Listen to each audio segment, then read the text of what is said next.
upgrades.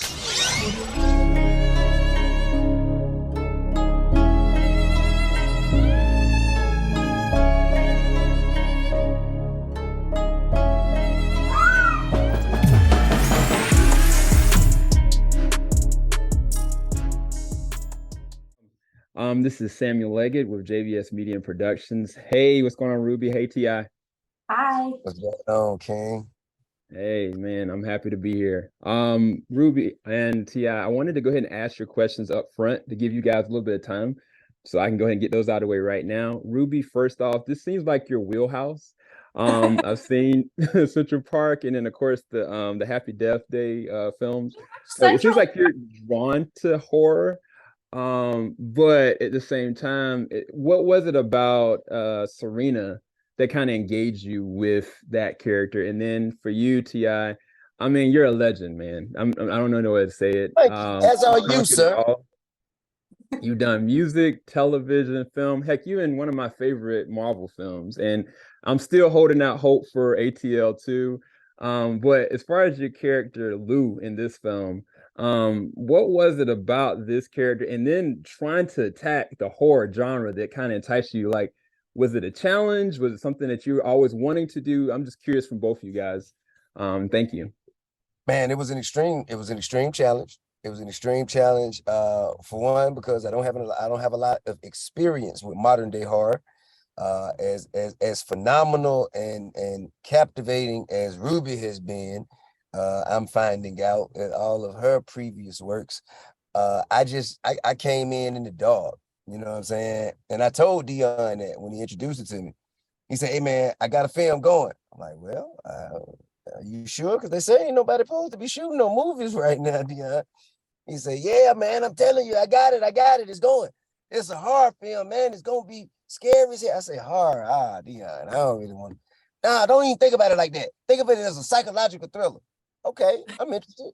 And then, you know what I'm saying, through that conversation, man, he got me to Lake Tahoe to this haunted lodge. And had he told me where it was at first, I probably wouldn't have came, you know what I'm saying? But when I got there, man, it was just a camaraderie and a brotherhood just that is unspeakable, because everybody was kind of glad to be around people. Everybody else, the whole world was shut down. Everybody was kind of glad to be around people, kind of glad to be working. And we just all collectively, man, inspired each other and motivated each other, man, to create what you saw on the screen. Oh, so well said. Okay. Yeah, I got the phone call from Deon, and it was impossible to not do the film. He had such a degree of excitement, and he was just so ready to go. And the script wasn't finished yet, but the vision was there. And once we arrived, oh my gosh, but what the strength, to answer your question, and the love that I felt Serena had is really what made me want to play her. And exploring the fears that she had was just, it was powerful. That's amazing. As far as shooting during the pandemic, you kind of alluded to it, Ti, like you guys kind of have to be confounded together. And of course that worked, I guess, for you guys banding together. But what was some of the things that's kind of hard, like being away from family? Like, because it seems like you're dealing with a movie about fear in a time that our United States is dealing with fear more than ever. So it's kind of, I guess, a cathartic for you guys. But did you guys had any stories throughout, trying to film that you guys wanted to share? You want to go? Well, look, I'm not gonna say anything, because I need a room full of us to be here to corroborate what I'm saying. Because I don't want to just say what I saw and no nobody, if the group ain't gonna share it, I'm not gonna say anything. I'm just telling you, the lodge is haunted for real. You did. All I'm gonna say, and I'm gonna leave it at that. That lodge was so terrifying, and the sounds that came from areas that there were no people. And I'm sorry, Tip, but you keep saying it. As soon as the sun set, it was completely different. Chaos. Also, I didn't feel comfortable walking around by myself, by the way. Chaos, sheer chaos. Man, you couldn't see your nose in front of your face when the sun set. I would not walk from the door to the mailbox. Mm-hmm.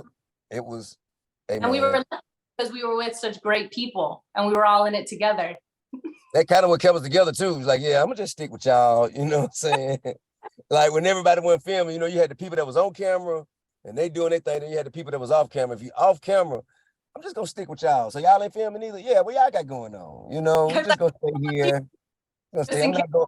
You don't want to be the one that kind of leaves away from the pack and then, damn, what tip at? You know what I'm saying? So it brought us together, made us closer. Nah, that's amazing. Thank you guys so much. Congratulations on the film. Can't wait to see it. Right on, man. Thank you for your time. Falling out the top of the I can see the skyline, 50-mile radius on my timeline. Ain't nothing on my mind. Oh Lord.